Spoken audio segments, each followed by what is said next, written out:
Playing with my 2-inch tennis racket against the side of our house day in and day out when I was growing up. I must have been about 3, I think. Basically, I'm from a tennis family. My entire family has played tennis, so I think it's difficult to highlight one of them. Obviously, the easy answer would be my granddad, because he was such a high-profile player himself back in the days, and he used to take me to Wimbledon when I was a kid. He used to take me to Copenhagen Open, which was the tour event we had, and to Davis Cup. But I was always at the courts with my parents, who were tennis players as well. And when I went to my other grandparents, we went to play tennis. So I have to say, my family in general.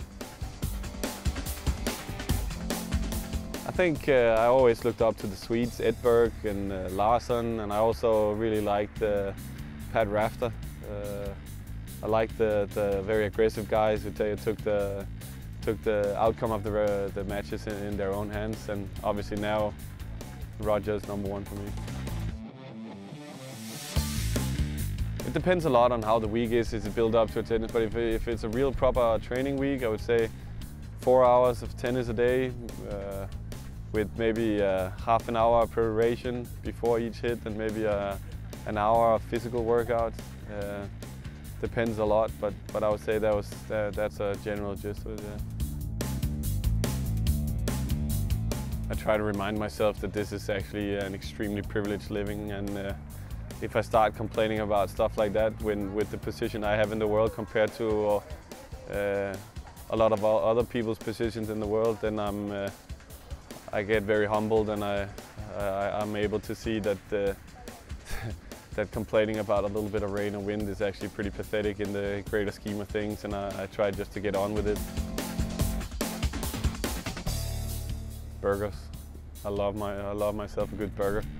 But nowadays my nutritionist is trying to get me off the carbs a little bit. I'm a big fan of carbs and pasta, so I'm not sure I'm going to be able to follow that advice completely. But yeah, and I like a good soda as well. Yeah, that's going to be difficult for me to really get away from.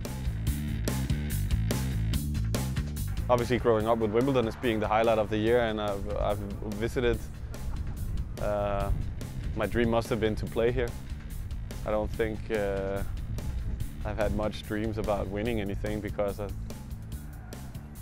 didn't really seem realistic. But yeah, I think my biggest dream was to play Wimbledon. I was always amazed at the Copenhagen Open, which was a big tour event. So you can imagine coming to Wimbledon. It was really big for me, and I would always go and touch the grass. And I think the biggest dream I had was to be able to play here myself.